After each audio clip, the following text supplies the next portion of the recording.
Dans notre monde d'aujourd'hui, où beaucoup de gens sont jugés par ce qu'ils font ou disent, l'islam nous ramène à une vérité intérieure. Ce qui motive chaque action est ce qui compte le plus. Ce n'est pas simplement une question de faire de bonnes actions, mais de s'assurer que chaque action a une intention pure et sincère derrière elle. Dans un hadith rapporté par Umar ibn al-Khattab radiyallahu anhu, le prophète Muhammad sallallahu alayhi wa sallam nous dit « Les actions ne valent que par leurs intentions et chacun sera récompensé selon son intention. » Cela montre clairement que l'intention est la base de tout acte en islam. Ce hadith est tellement fondamental que certains savants disent qu'il représente un tiers de la religion. Pourquoi? Parce qu'il englobe non seulement les actions physiques, mais aussi les actions du cœur et de l'esprit. Ce concept semble simple, mais il est d'une profondeur immense. Deux personnes peuvent accomplir exactement le même acte, mais avec des intentions totalement différentes, et en conséquence, leurs récompenses seront aussi totalement différentes. Imagine un homme qui donne en aumône une grande somme d'argent, mais qui le fait pour être vu et félicité par les autres. Et maintenant, imagine une autre personne qui donne une petite somme d'argent, mais avec une sincère intention de plaire à Allah subhanahu wa ta'ala, sans vouloir être remarqué. Aux yeux des hommes, la première personne pourrait être admirée, mais aux yeux d'Allah, c'est la sincérité de la deuxième personne qui est valorisée. Ainsi, la question se pose. Comment purifier nos intentions? Comment nous assurer que ce que nous le faisons pour Allah seul?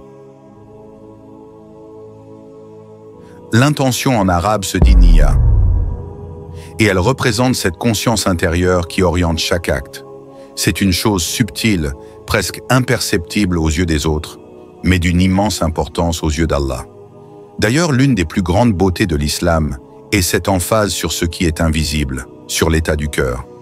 L'intention est si puissante que même une action qui semble insignifiante peut avoir un poids immense dans la balance des bonnes actions. Le prophète Muhammad sallallahu alayhi wa sallam a dit dans un hadith « Si une personne a l'intention de faire une bonne action, mais qu'elle ne la réalise pas, Allah lui inscrira une récompense complète pour cette intention. Si elle la réalise, Allah lui inscrira de 10 à 700 bonnes actions, voire bien plus encore. » Cela montre que l'intention précède l'acte dans son importance. Même si tu ne fais pas l'action que tu avais l'intention de faire, si ton intention était pure, tu seras récompensé. Imagine donc combien d'occasions de gagner des récompenses nous pouvons avoir simplement en ajustant nos intentions. Maintenant que nous avons compris la profondeur de l'intention, voyons comment elle peut s'appliquer dans notre quotidien. L'un des aspects les plus fascinants de l'intention, c'est qu'elle peut transformer même les actions les plus banales en actes d'adoration. Si tu te brosses les dents, tu le fais peut-être pour prendre soin de toi. Mais si tu modifies ton intention en te disant que tu le fais pour honorer la création d'Allah, en prenant soin de ce corps qu'il t'a donné, ce simple geste devient un acte d'adoration. Prenons un autre exemple. Manger. Manger est une nécessité de la vie, mais si tu commences ton repas avec l'intention de te nourrir pour avoir de la force pour adorer Allah, cet acte devient spirituel. De la même manière, le travail, les études, le sommeil, toutes ces actions que nous faisons quotidiennement peuvent être transformées en actes d'adoration si elles sont accompagnées d'une bonne intention. Le prophète Muhammad sallallahu alayhi wa sallam a dit « Le croyant sera récompensé pour toute action qui lui procure du bien, même la bouchée qu'il met dans la bouche de son épouse. » Cela démontre que même les actes que nous considérons comme étant des besoins naturels ou sociaux peuvent être rétribués par Allah s'ils sont faits avec une intention pure. L'une des formes les plus pures de l'intention est celle des actes cachés, ceux que l'on accomplit en secret, sans chercher la reconnaissance des autres. Ces actes sont extrêmement précieux aux yeux d'Allah. Un des 7 types de personnes qui seront sous l'ombre du trône d'Allah, le jour du jugement, est, selon un hadith, celui qui donne en charité tellement secrètement que sa main gauche ne sait pas ce que sa main droite donne. La pureté de ces actes réside dans le fait qu'ils sont accomplis uniquement pour Allah. Personne ne sait que tu as fait telle ou telle bonne action, personne ne te félicite, et c'est exactement pour cela que cet acte devient si précieux. L'intention dans les actes cachés garantit la sincérité, car il n'y a pas de place pour l'ostentation ou la recherche de reconnaissance humaine. Quand tu agis en cachette, c'est uniquement entre toi et ton Créateur, et cela renforce cette relation directe avec Allah. Cependant, tout comme les intentions peuvent élever un acte vers les sommets, elles peuvent aussi le rabaisser si elles sont mauvaises. Si une personne accomplit un acte d'adoration dans l'unique but d'être vue par les autres ou d'être félicitée, cet acte devient nul, et cette personne risque même d'être punie. Le prophète Muhammad a mis en garde contre cette forme d'hypocrisie qu'il a appelée riya, l'ostentation. Il a dit que parmi les premières personnes à être jugées le jour du jugement, se trouve un homme qui récitait le Coran pour que les gens disent de lui qu'il était un excellent lecteur. Et Allah lui dira « Tu as reçu ce que tu cherchais, c'est-à-dire la reconnaissance des gens, mais cet homme ne recevra aucune récompense dans l'au-delà. C'est pourquoi il est crucial de surveiller constamment nos intentions et de les purifier. Si nous faisons quelque chose pour impressionner les autres, pour gagner de la reconnaissance ou des louanges, cela devient une mauvaise intention. Il faut donc s'efforcer de faire tout pour Allah seul, même si cela demande un travail constant sur soi. Quand tu fais quelque chose avec une intention pure, la récompense qui t'attend est bien plus grande que ce que tu peux imaginer. Le prophète a dit « Allah est pur et n'accepte que ce qui est pur ». Cela signifie qu'Allah, dans sa grandeur, n'accepte que les actes accomplis avec une intention pure. Mais quand il accepte un acte, il ne se contente pas de te récompenser proportionnellement à cet acte. Il augmente ta récompense de manière exponentielle. Les savants expliquent que même la plus petite action, lorsqu'elle est accomplie avec une intention sincère, peut être multipliée jusqu'à 700 fois, voire plus.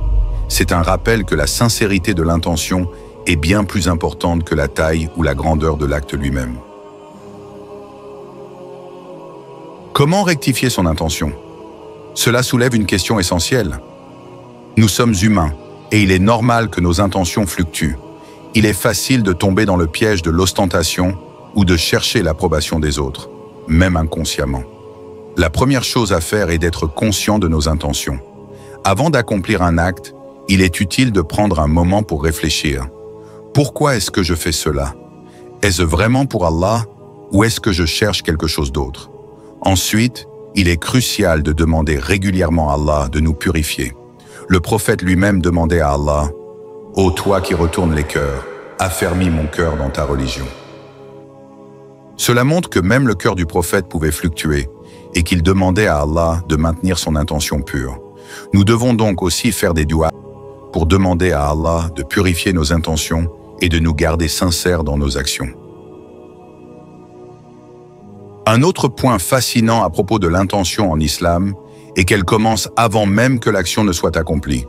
Si une personne a l'intention sincère de faire une bonne action, mais qu'elle est empêchée de la réaliser pour une raison indépendante de sa volonté, elle recevra quand même une récompense.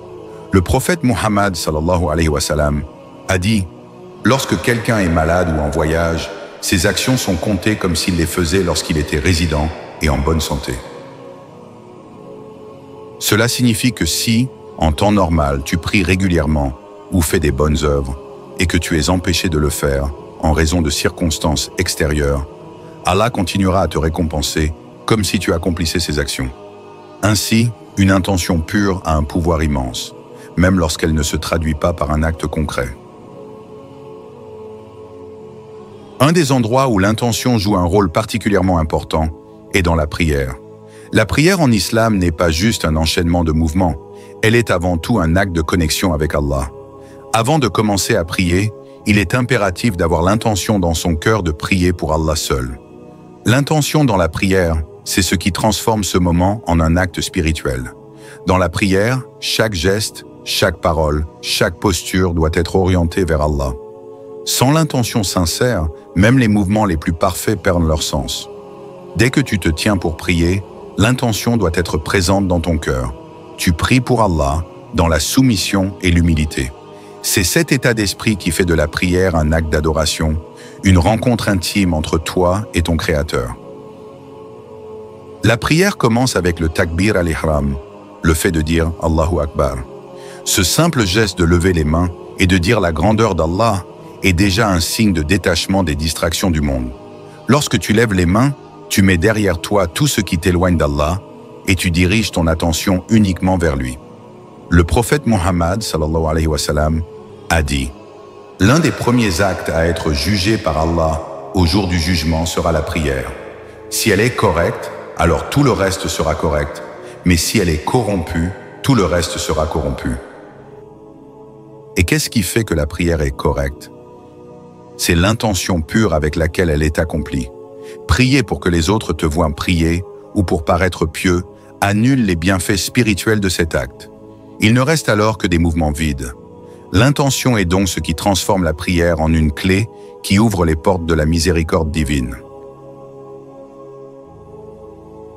En islam, l'intention ne se limite pas aux actes d'adoration formels comme la prière ou le jeûne. Elle s'étend à tous les aspects de la vie, y compris les relations sociales. La manière dont tu interagis avec ta famille, tes amis, tes voisins, peut être une source immense de récompense si tu accompagnes chaque action d'une intention sincère. Prenons l'exemple du mariage. Le mariage en islam n'est pas seulement une institution sociale, mais un acte d'adoration.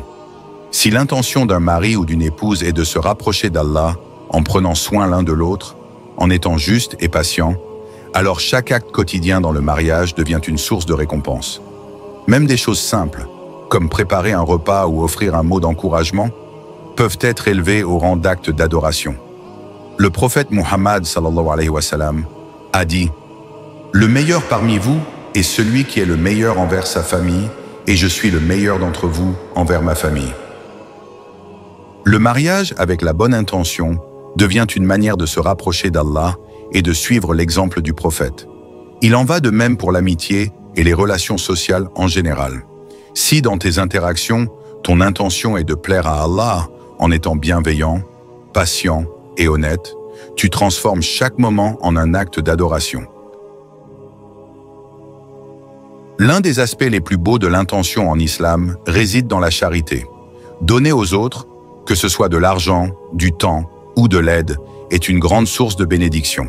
Mais une fois encore, c'est l'intention qui compte. Le prophète Mohammed a dit « La meilleure des aumônes est celle que l'on donne en secret ». Pourquoi cette insistance sur le secret? Parce que lorsque tu donnes en cachette, il est plus probable que ton acte soit fait exclusivement pour Allah, sans aucune recherche de reconnaissance ou de louange. Lorsque tu aides quelqu'un, que ce soit en lui offrant une aide financière, en le soutenant moralement ou en l'aidant dans ses tâches, si ton intention est de plaire à Allah, chaque acte devient une opportunité de recevoir des récompenses dans l'au-delà. Un autre exemple est celui du sourire. Le prophète a dit « Le sourire que tu adresses à ton frère est une aumône ». Même un geste aussi simple que de sourire peut devenir un acte d'adoration si ton intention est pure. Imagine donc à quel point l'islam simplifie les moyens de s'attirer la miséricorde d'Allah. Il ne s'agit pas seulement de grandes œuvres ou de sacrifices extraordinaires, mais même les plus petits gestes, lorsqu'ils sont faits pour Allah, ont une valeur immense. L'intention prend également une dimension particulière lorsque tu traverses des épreuves. La manière dont tu fais face aux difficultés dépendra de ce qui se trouve dans ton cœur. Si tu gardes à l'esprit que tout ce que tu endures est par la volonté d'Allah et que ton intention est de rester patient pour plaire à Allah, alors chaque épreuve devient une opportunité de gagner des récompenses. Le prophète Mohammed sallallahu alayhi wa sallam a dit « Aucun mal n'atteint un croyant, qu'il s'agisse d'une fatigue, d'une maladie, d'une angoisse, d'un chagrin, d'une douleur ou même d'une épine qui le pique, sans qu'Allah ne l'expie de ses péchés. » Lorsque tu fais face à une épreuve avec la bonne intention, celle de rester ferme dans ta foi et de chercher la satisfaction d'Allah, alors cette épreuve, bien qu'elle soit difficile, devient une source de purification. C'est pourquoi les savants disent que l'intention ne doit jamais être négligée, même dans les moments les plus sombres de la vie, car c'est dans ces moments-là que la pureté de l'intention peut avoir les plus grands impacts. Un autre aspect crucial où l'intention joue un rôle majeur est l'éducation. Le prophète a dit « La meilleure des œuvres est celle qui profite aux autres ». Si tu enseignes quelque chose à quelqu'un, que ce soit une compétence, un savoir islamique, ou même un conseil simple mais bénéfique, et que ton intention est d'aider cette personne pour Allah, alors chaque mot que tu dis devient une source de bénédiction. La transmission du savoir en islam est l'une des actions les plus nobles. Mais encore une fois, ce qui compte est l'intention. Un enseignant peut enseigner pour être reconnu comme un érudit, ou il peut enseigner pour plaire à Allah et pour que les autres bénéficient de ce savoir. La différence entre ces deux intentions est immense en termes de récompense. Le prophète nous a avertis des dangers de rechercher la renommée ou la gloire dans les actes de bien. Si l'intention est corrompue, même les actes qui, en apparence, sont bons, peuvent être annulés. Nous savons que personne n'est parfait et que chacun de nous commet des erreurs. Mais l'intention sincère de se repentir peut effacer ses péchés. L'islam est une religion qui met l'accent sur la miséricorde d'Allah, et l'une des voies vers cette miséricorde est le repentir sincère, Tawbah. Le prophète Muhammad a dit « Celui qui se repent d'un péché est comme celui qui n'a jamais péché ». Cela souligne l'importance de l'intention dans le processus de repentance. Lorsque tu te rends compte que tu as commis une faute et que ton cœur se remplit de remords, c'est ce moment-là que tu as la possibilité d'agir. Si tu es sincère dans ton désir de te tourner vers Allah et de réparer tes erreurs, alors cette intention, combinée avec des actes de bien, peut t'apporter une purification. L'acte de se repentir n'est pas simplement une déclaration verbale. Cela nécessite un changement de comportement et un engagement à ne pas revenir à cette même erreur. Pour qu'un repentir soit valide, il doit être accompagné d'une intention ferme de ne pas récidiver. Cela montre à quel point l'intention est essentielle, non seulement dans l'acte de prier ou de donner en charité, mais aussi dans notre quête de purification spirituelle. L'expiation des péchés en islam est également renforcée par des actes de dévotion. Le prophète a indiqué que lorsque tu fais de bonnes actions, même les petites, elles peuvent compenser les péchés que tu as pu commettre. Chaque fois que tu pries, que tu fais du dhikr, le souvenir d'Allah, que tu jeûnes ou que tu donnes en aumône, ces actions, lorsqu'elles sont accomplies avec une intention pure, agissent comme un bouclier contre les conséquences de tes erreurs passées. Il est naturel d'éprouver de la douleur en se remémorant ses péchés, mais il est tout aussi important de se réjouir de la miséricorde d'Allah. Le repentir n'est pas un acte de désespoir. Au contraire, c'est un retour vers la lumière après avoir erré dans l'obscurité. Chaque fois que tu te prosternes devant Allah, demande-lui pardon avec une intention sincère. Rappelle-toi que le ciel s'ouvre à ceux qui cherchent sa miséricorde. Allah dit dans le Coran, « Dis, ô mes serviteurs qui avez cru, craignez votre Seigneur. Pour ceux qui font le bien dans ce monde, il y a une bonne nouvelle. Et la terre d'Allah est vaste. En vérité, ceux qui persévèrent dans la patience recevront leur récompense sans compter. » Cette promesse divine est un appel à la patience et à la persévérance dans le repentir. Lorsque tu cherches la miséricorde d'Allah avec une intention pure, tu n'es pas seulement en train de réparer tes erreurs, tu es en train de forger une relation plus profonde avec lui. La lumière du repentir illuminera ton cœur et te rapprochera de la vérité. À travers tous ces exemples, il est clair que l'intention est un concept fondamental dans l'islam. C'est la clé qui ouvre la porte à des actes de bien et à une vie spirituelle épanouissante. Que ce soit dans la prière, les relations sociales, la charité ou le repentir, l'intention sincère détermine la valeur de nos actions. Nous vivons dans un monde où les distractions sont omniprésentes et il est facile de perdre de vue notre but ultime. Mais chaque jour, à chaque instant, nous avons l'opportunité de réévaluer nos intentions. Interroge-toi souvent. Pourquoi fais-je cela? Quelle est ma motivation? En gardant ton cœur en alerte, tu peux transformer ta vie en un chemin d'adoration et de proximité avec Allah. Rappelle-toi les paroles du prophète Muhammad sallallahu alayhi wa sallam. Les actions ne valent que par leurs intentions et chaque homme n'a que ce qu'il a l'intention de faire. En conclusion, une intention sincère peut transformer la routine quotidienne en une expérience spirituelle enrichissante. Cultive cette intention dans chaque geste, chaque parole et chaque pensée. Sois conscient que tout ce que tu fais peut être un acte d'adoration si ton cœur est pur et dirigé vers Allah. N'oublie pas, chaque jour est une nouvelle occasion de faire le bien, de t'approcher d'Allah et de renforcer ta foi. Allahu a'lam. Allah sait mieux.